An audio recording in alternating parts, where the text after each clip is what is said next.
Hey everyone. Tonight we're drifting back into the dim, echoing hallways of royal courts.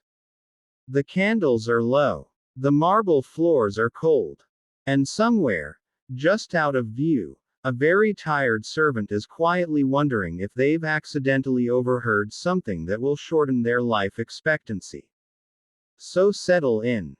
Get comfortable. Let your eyes rest a little, just enough to make the medieval world go pleasantly fuzzy around the edges. Because tonight, we're unraveling one of history's soft little threads. What really happened to the servants who knew too many secrets? And as you might guess, it was rarely a career-enhancing moment. Let's drift back to a time when kings believed God specifically micromanaged their daily schedules. When queens collected enemies like decorative trinkets.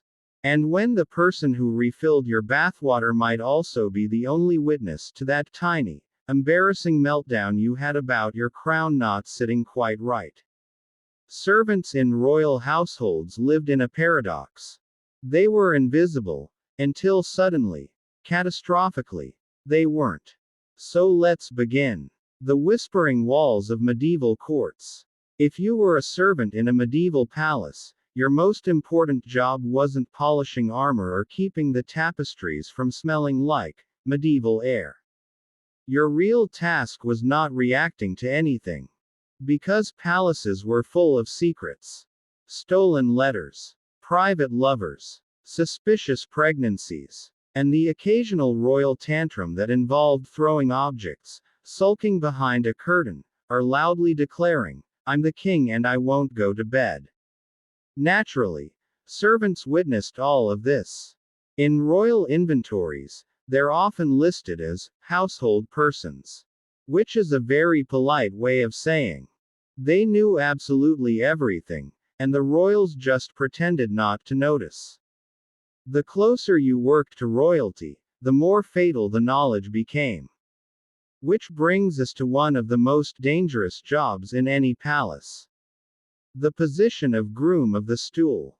Yes, that stool. Because medieval royalty didn't believe in privacy the way we do. Kings needed someone to help them dress, undress, bathe, pray, complain, sulk, and yes, handle bodily functions. If you're wondering whether the servants enjoyed this, no. But if you're wondering whether these jobs came with high political risk, absolutely. A groom of the stool often had more access to a king than his advisors.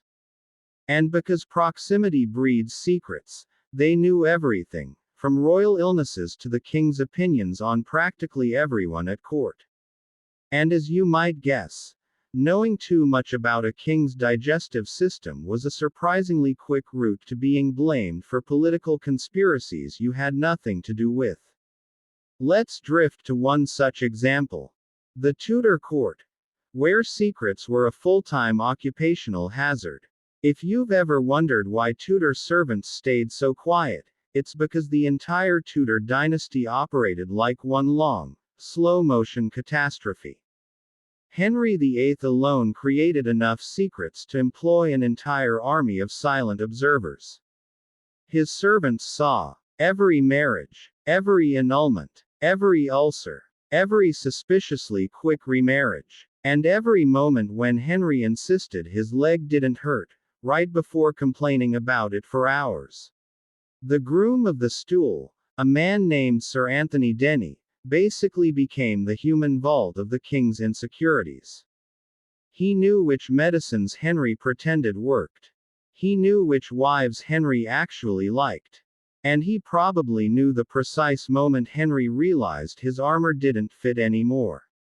Denny kept those secrets so well that he rose to one of the most influential positions in England. But not everyone was so lucky. Being a servant in the Tudor court meant you were always one overheard sentence away from a quiet disappearance. Some servants were reassigned to distant estates, abruptly, encouraged to join monasteries, or given the traditional Tudor retirement package, imprisonment. And Henry wasn't unique. European courts operated on a simple formula. If a servant knows something inconvenient, relocate them before they remember to talk. But the Tudors perfected a unique method. They simply pretended the servant never existed. It was less paperwork. The servants who heard the wrong confessions. Royal confessions were a delicate thing. Kings and queens had to appear holy, except when they didn't feel holy, or when they wanted forgiveness for something even their confessor might raise an eyebrow at. So, to keep things tidy, they often sent servants away before confession began. But servants were small, quiet, and frequently underestimated. Some lingered in the wrong hallway. Some stood behind the wrong curtain. Some were told to wait just outside a door that didn't close all the way. This is how many learned the secrets that ended careers. A wonderful example comes from the French Valois court, a place known for decorative poisonings and emotionally unstable nobles. One maid overheard a queen's secret conversation about a lover. And because this was the 1500s, the correct response was apparently to panic. The maid was quietly married off to someone in a distant village. The queen paid her dowry.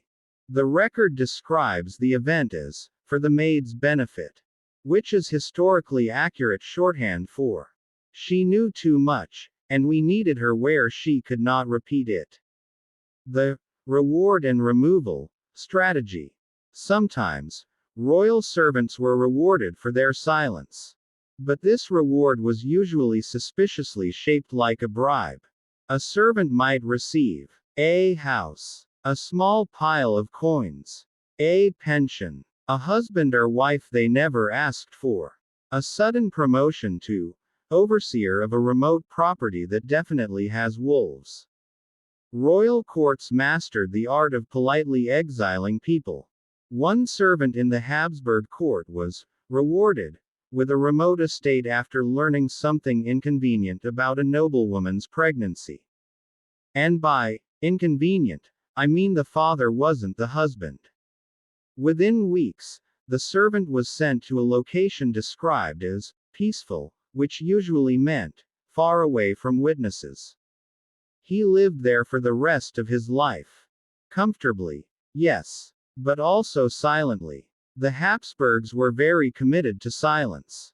Probably because half of their family secrets involved marriages that required extremely optimistic interpretations of the word genetic diversity. The servants who became power brokers. Of course, some servants didn't get exiled or bribed. Some simply realized that if you know the right secrets, you become too valuable to remove. These were often the personal attendants. The ones who helped a king dress, or delivered the queen's letters, or held the candles during late-night arguments between royal couples. They learned to deploy secrets sparingly, like rare spices. A well-timed whisper could elevate them from servant to royal advisor. Take Juan de Pareja in the Spanish court. Artist, servant, and silent observer of the chaotic Habsburg monarchy. He knew the private behaviors of noblemen, the weaknesses of the royal family, the quiet rivalries, and the fragile egos. And yet, he survived. Because he understood the golden rule of royal service. A secret is only dangerous when someone else tries to use it. The powerful favored servants who were loyal, silent, and suitably unimpressed by royal behavior. It helped that Juan probably saw so much royal eccentricity that nothing surprised him anymore. Like the king eating alone in solemn silence for no reason. Or nobles arguing about etiquette while forgetting their own titles. Or members of the royal family fainting dramatically, mostly for attention. A good servant never reacted. That earned safety. The servants who vanished quietly. Of course, not every secret was survivable. Some servants learned things truly explosive. A queen's suspected affair. A prince's illegitimate children. A forged document. a poisoning plot, or a royal who simply had a very long list of enemies. And these servants had a tendency to disappear. Not dramatically, not violently, just quietly. A kitchen boy in the Burgundian court overheard a conversation about a noble feud. He vanished and reappeared months later as a monk. Apparently, he suddenly felt a spiritual calling. Though the timing was suspiciously aligned with a political scandal. In the Swedish Vasa court, one lady in waiting wrote down details of a royal argument. A noble discovered the note. She was swiftly invited to join a convent. And she did. Because medieval convents were essentially storage units for people who knew too much. But one of the strangest disappearances happened in the court of Louis XIV. A valet overheard the king complaining about a nobleman's wig. Just the wig. Not even the nobleman. But because Louis XIV was famously touchy about his own hair situation, this was classified as sensitive information. The valet was abruptly reassigned to Versailles. Which sounds impressive. But he was actually placed in charge of maintaining the royal fountains. A job that kept him very far from indoor conversations. The servants who were rewritten in history. Some servants didn't disappear physically. They disappeared on paper.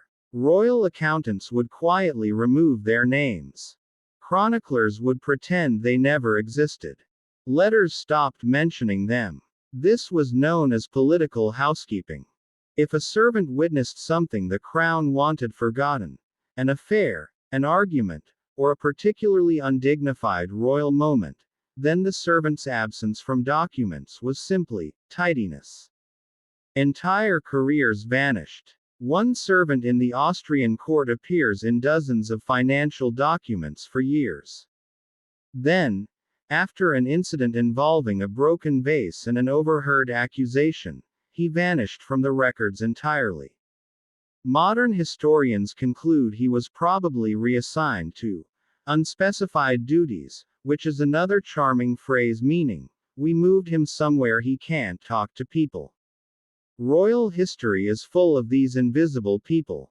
When the royals cleaned up their scandals, the servants got swept into the dustpan. The quiet power of silence.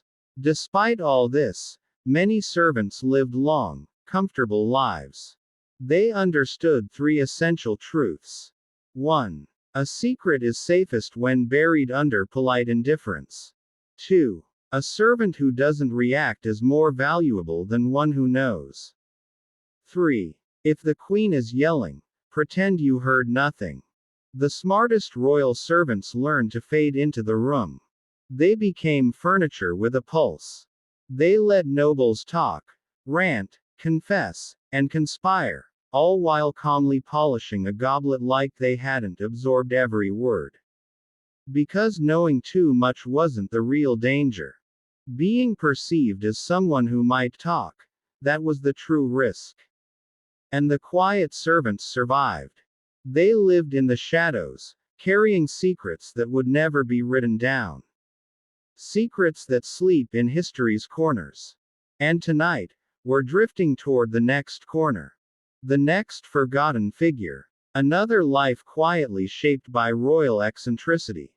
Hey everyone. Let's continue drifting, nice and slow, into another corner of history. A softer, stranger one. One that raises a question people have quietly wondered about, usually while watching a medieval drama and thinking. Alright, but how did everyone actually smell? Tonight, we're gliding gently through that forgotten sensory world. A world without deodorant, hot running water, or even a polite understanding of personal space. Just a tapestry of humans doing their best. And occasionally failing with spectacular enthusiasm. So settle in. Take a slow breath. And let's drift into the gently fragrant, occasionally questionable, always fascinating scentscape of medieval life. The first surprise. Medieval people weren't the walking biohazards we imagine. Let's start with something calming. Medieval people didn't actually smell as bad as movies insist. They smelled human. A little earthy. Sometimes smoky. Sometimes a touch horse adjacent. But not the everyone is a damp sock stereotype you see on screen. Part of this misunderstanding comes from Victorian writers, people who walked around London inhaling actual industrial fumes, who decided medieval peasants smelled worse than coal factories. A bold claim, and not a particularly fair one. Medieval people bathed more than many later societies. Not daily.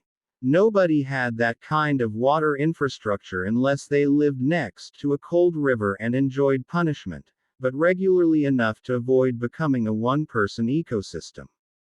But there's a difference between hygiene and fragrance. And medieval fragrance was a journey. The smell of everyday medieval life. If you wandered through a medieval town, your nose would have encountered a comforting, if slightly chaotic, bouquet. Wood smoke, fresh bread, unwashed wool, horses, beer in various stages of becoming beer. People who tried but didn't quite understand bathing schedules. And a generous amount of mud pretending to be a road. Not terrible. Just full. Like a candle labeled 16th century rustic variety pack. Inside homes, things were softer. Herbs hung from rafters. Floors strewn with scented rushes. Bread baking. Meat stewing. And, occasionally, someone attempting medieval laundry, which involved beating clothes like they owed money. Royal courts, however, had their own signature scent. Perfume. Sweat. Velvet. Wax. And anxiety. Mostly the anxiety. Bathing habits. Or, the medieval version of self-care. People did bathe. The myth that medieval Europeans avoided water was invented later, mostly by confused Victorians who preferred wiping themselves with increasingly decorative cloths. In reality, public bathhouses existed in every major city. Private tubs were common enough in wealthier homes. And peasants bathed in rivers, lakes, tubs, barrels, or whatever vaguely waterproof object they owned. Bathhouses weren't seen as luxuries, they were part of communal life. Some had warm water. Some had scented infusions. Some had musicians. Some had, well, activities unrelated to hygiene. But let's drift gently past that. Royal families enjoyed even better setups. Henry III of England had a private bath with rose petals and heated pipes. Eleanor of Provence enjoyed baths with perfumed oils, because queens knew how to live. Baths were often shared. Family members, servants, friends. It wasn't weird. Just efficient. And slightly awkward if you weren't fond of eye contact. Soap. Functional, fragrant, and occasionally questionable. Medieval soap existed, absolutely. It just wasn't always something you'd want near your face. There were two main types. 1. Lye soap. Made from ash and animal fat. Very effective. Also capable of removing not only dirt but optimism. 2. Castile soap. Imported. Olive oil based. Gentle. Basically the medieval version of an overpriced skincare product that influencers insist you need.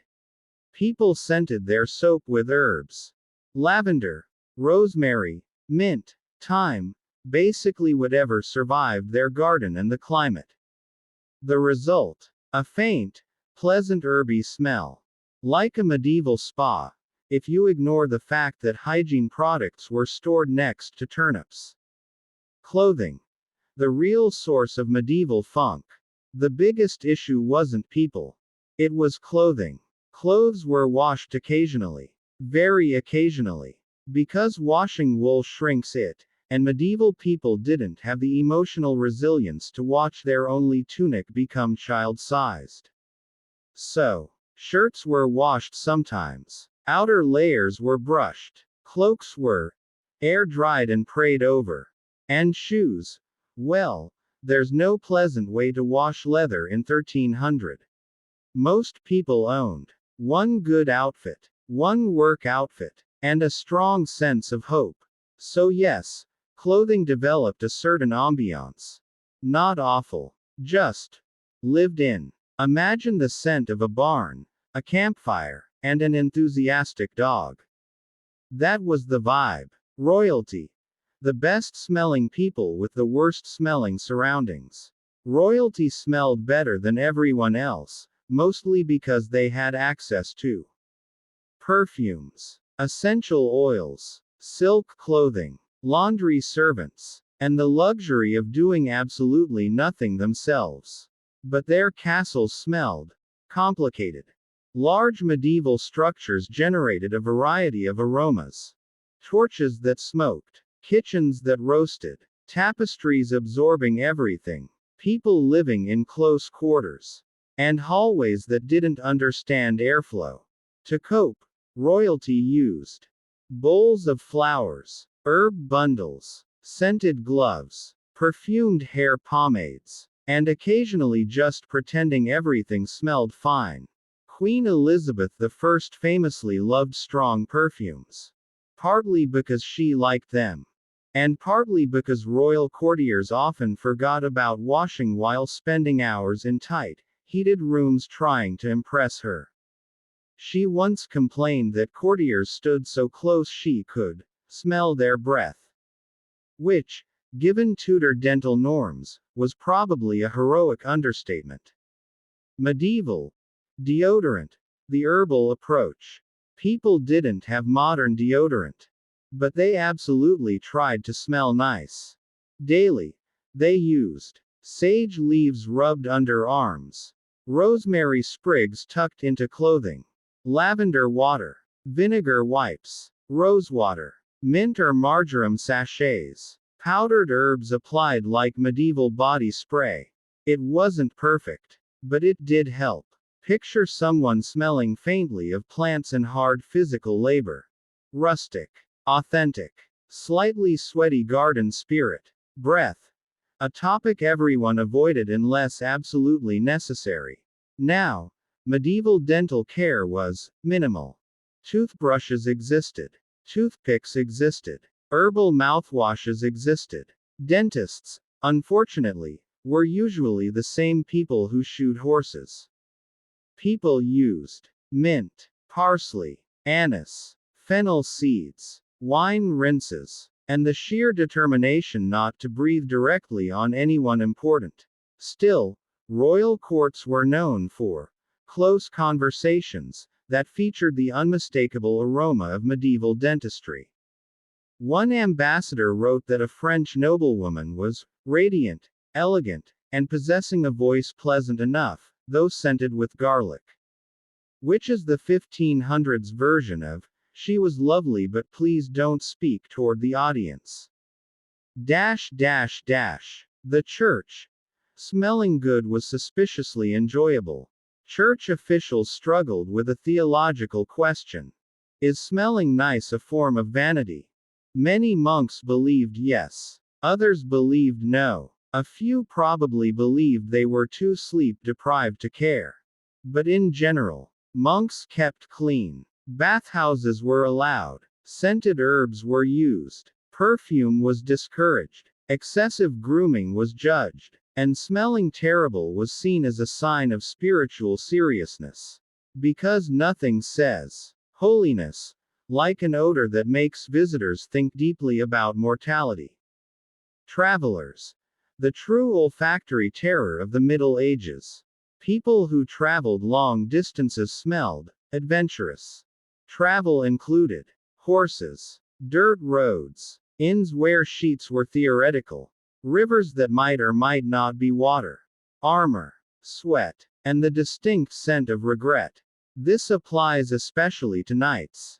A knight in full armor smelled like hot metal, damp padding, the swampiest parts of chivalry, and whatever died in his boots last week. Medieval chroniclers occasionally mention knights, redolent with the vigor of battle. A poetic way of saying, please stand downwind. Perfume. The medieval fragrance industry. Perfume wasn't uncommon. But it was different. Medieval perfumes used rose, violets, iris rhizomes, honey, sandalwood, musk, ambergris, yes, the whale thing, and spices that today cost as much as minor real estate. Perfumes were dabbed on wrists, sprinkled on clothes, added to gloves, poured into bathwater, or burned in little scent pots. Royal courts smelled like walking potpourri bowls. The richer the person, the more they smelled like preserved flowers and mild financial irresponsibility. So, what did medieval people really smell like? If you could step back in time and take one deep breath, you'd get something like this. Clean skin, occasionally washed. Natural human scent. Herbs. Smoke. Earth. Wool. Leather. A touch of sweat. And faint kitchen aromas drifting through open windows. Not awful. Not modern. Just human. Grounded, and slightly rustic. A warm, lived-in scent. The smell of a world before industrial soaps, synthetic perfumes, and daily showers. A world that wasn't dirty, just different. And as we drift gently away from that time, we can let the aromas fade behind us. Softly, quietly, like a memory dissolving into candlelight. Hey everyone. Let's keep drifting, slow and steady, into another quiet corridor of the past. A place where the sands of the arena settle into soft dust. Where torches flicker against stone walls. And where the echoes of cheering crowds fade into something much gentler when the gates close. Tonight, we're wandering into the forgotten world of gladiator families, and the children born into them. Because yes, gladiators had families. They had spouses. They had lovers. They had children who grew up playing in the shadow of the world's most violent entertainment industry. And their lives were far stranger, and far more ordinary, than you might expect. So settle in. Relax your shoulders. Let the roar of ancient crowds dissolve into background noise. And let's drift into the quiet, domestic side of the Roman arena. Gladiator children. Born into a world nobody took notes on. Roman historians loved writing about emperors, wars, and dramatic betrayals. They did not love writing about children who lived behind gladiator barracks. So the records are thin and scattered, like someone dropped history into a colander and lost the most interesting bits. But the fragments we do have paint a soft, surprisingly human picture. Gladiators, despite being legally enslaved or socially stigmatized performers, did have partners, mistresses, wives, legal or not, casual romances, and occasionally a small fan club of extremely enthusiastic admirers. Children followed naturally, as children tend to do. These kids grew up in a strange limbo, not fully slaves, not fully free, not fully respectable, and not fully shunned. Just there, existing in the quiet spaces between spectacle and survival. Life inside the ludus. Growing up in a training school. Many gladiator children lived inside or near the ludus, the training schools where gladiators lived, ate, fought, and tried, unsuccessfully, to keep their bones unbroken. These schools weren't the grim, dungeon-like places movies show. Most were surprisingly organized, structured, and even comfortable by Roman standards. Because, of course, healthy gladiators were profitable. Children living in or around a ludus would have experienced early mornings filled with the thudding sounds of wooden swords, the rhythmic clank of armor being repaired, the smell of sweat, olive oil, and whatever breakfast was burning nearby. Trainers shouting instructions like stressed out gym coaches. And gladiators arguing about who stole their bread, their sandals, or their dignity. A busy, noisy, slightly chaotic environment. Perfect for a childhood, if you weren't bothered by the constant risk of projectile bench press equipment. Interestingly, gladiators often doted on children, especially the ones who weren't theirs. Kids brought a softness to a place built on violence. They were tiny distractions, tiny reminders of life outside the arena. And in return, the children absorbed everything around them. Were gladiator children forced to fight? Surprisingly, no, not automatically. Despite the stereotype, gladiator children were not destined to become gladiators. There was no hereditary combat requirement. No family business forced on them. What determined their fate was something far simpler. Their legal status. Here's how it played out. If a child was born to a gladiator who was a slave, the child was usually born a slave too. If a gladiator was free or freed, the child was born free. If the mother was a slave owned by the ludus, the child belonged to the ludus. If the mother was free, the child was free, even if the father was owned by the training school. Roman law was basically, mother's status equals child's status. Which means a gladiator father could be world famous, adored by crowds, and sculpted like a particularly confident marble statue. But his child's fate depended entirely on the mother.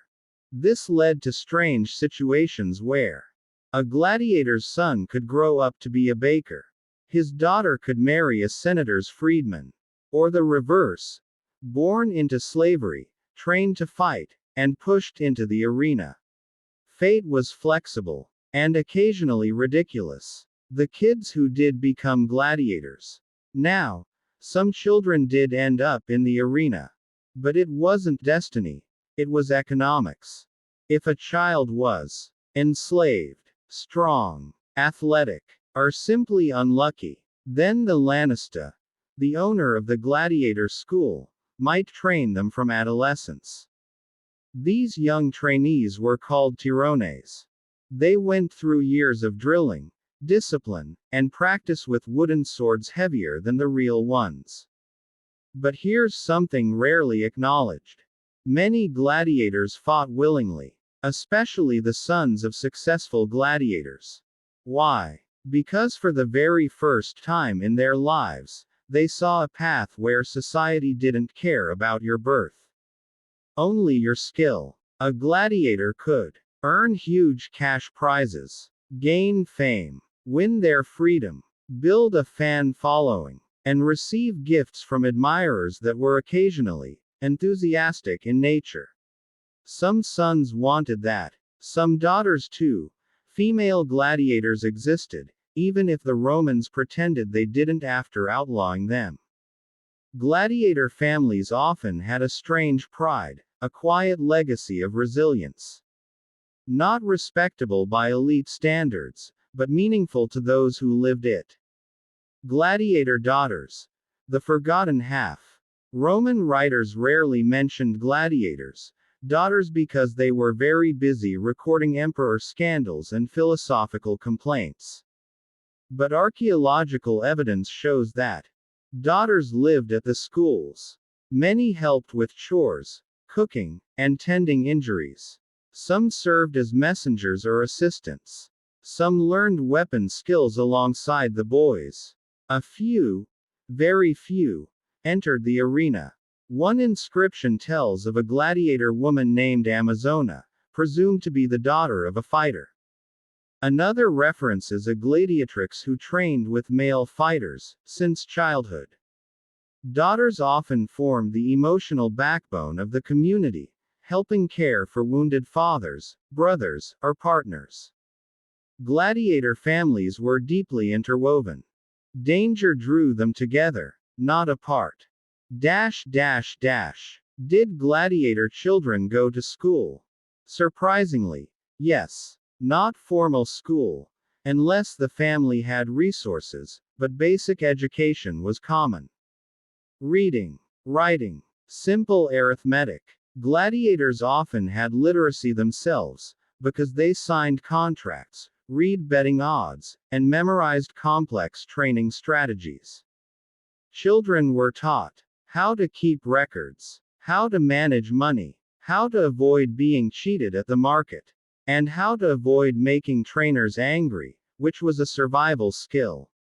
Freeborn gladiator children sometimes attended regular Roman schools. Slaves learned skills that helped the ludus run smoothly. Either way, they weren't wild children of the arena. They were industrious, involved, and occasionally mischievous, according to scattered anecdotes. Family life. Much softer than you'd expect. Despite the violence of their profession, gladiators were known to be affectionate fathers. Some inscriptions describe fathers dedicating amulets to children, parents saving prize money for their kids' futures, children visiting fathers in the barracks, shared meals, celebrations after victories, and grieving rituals after losses. One tombstone from Pompeii commemorates a gladiator father and his little son, buried together after the eruption.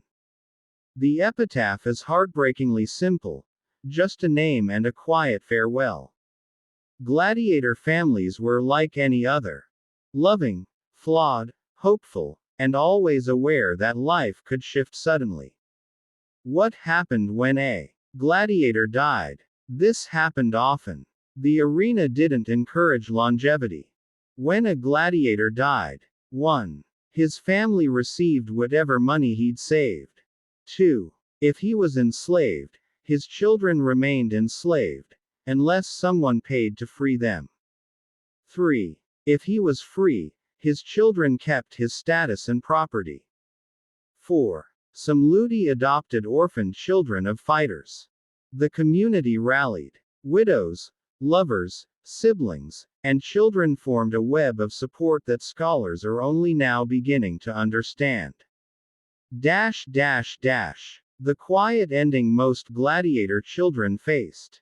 Contrary to romanticized images of hereditary fighters, most children of gladiators did not become gladiators themselves. Instead, they became bakers, carpenters, merchants, bathhouse owners, farmers, soldiers, or artisans. Ordinary Romans with extraordinary childhood memories. Imagine sitting at a tavern years later and someone asking, "So what did your father do?" And the answer being, "Oh, he fought lions professionally. But anyway, how's your bread today?" That was the quiet truth. Gladiator children grew into the soft, unnoticed fabric of Roman life. They carried the echo of the arena with them. But they built new stories, gentler ones. And with that, we drift out of the gladiator barracks. Past the clang of practiced swords. Past the smell of oil lamps and worn leather. And back into the quiet night. Just letting the echoes fade. Hey everyone. Let's keep drifting. Slow, quiet, like a candle guttering gently in a stone corridor, as we slide into the next soft corner of medieval life. A world of whispered plots, folded letters, hidden symbols, and people who desperately hoped their secrets were actually secret. Tonight, we're wandering into the shadowy art of how medieval people kept their secrets safe. Because the Middle Ages were full of people who absolutely could not keep their mouths shut. And yet somehow expected their information to stay private. So settle back. Let your thoughts soften. Let the medieval world go a little blurry around the edges. And let's drift into a time before passwords, lock screens, encryption, privacy policies, or the faintest understanding that leaving your diary on the table is not subtle. Yet somehow, their secrets often survived. Medieval secrets. Everyone had them. Nobody trusted anyone. Life in the Middle Ages involved a remarkable amount of spying. There were royal secrets, marriage secrets, religious secrets, political secrets, sorcery secrets, tax evading secrets, and the classic, "I told you this in confidence, and now half the village knows," variety.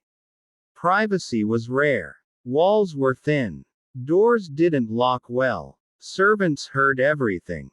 Monks gossiped. Kings panicked. So people invented interesting, occasionally questionable methods to hide information.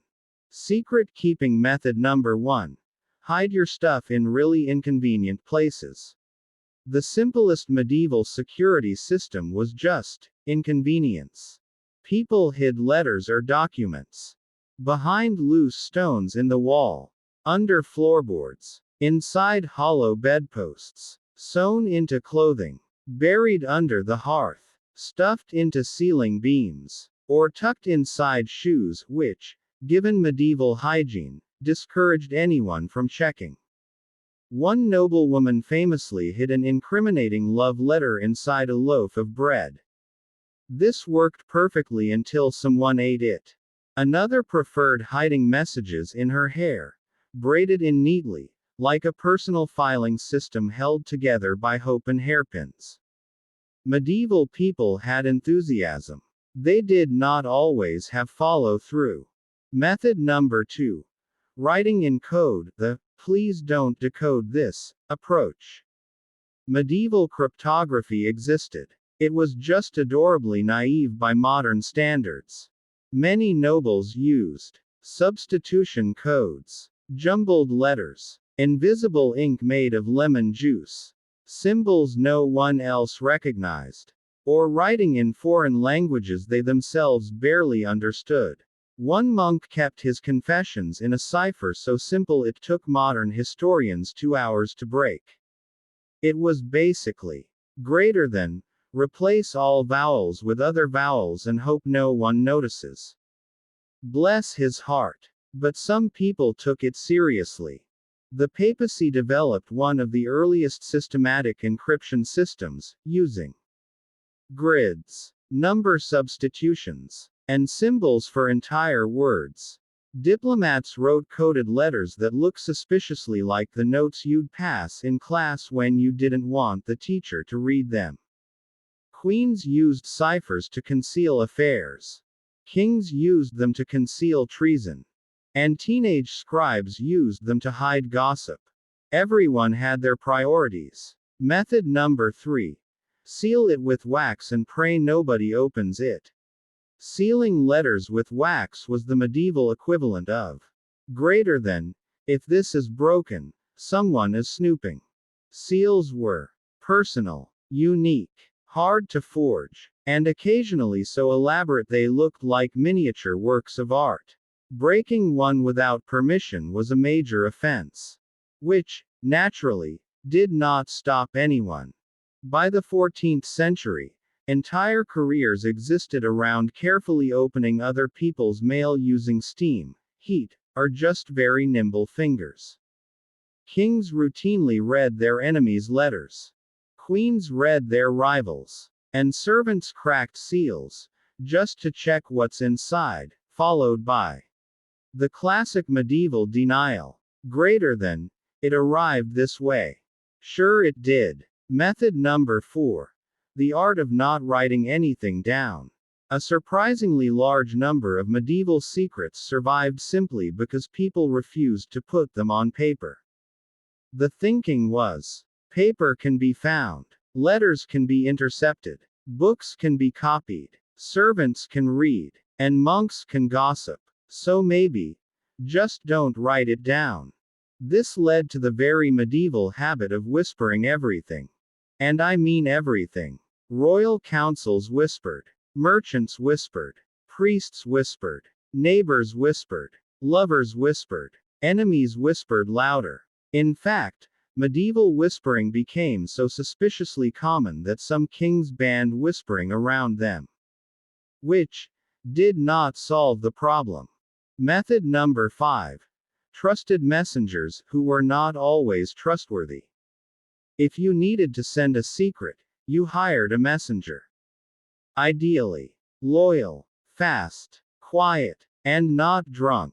You did not want a messenger who talked too much, a messenger who gambled, a messenger who sold letters for beer money, or a messenger who couldn't read directions.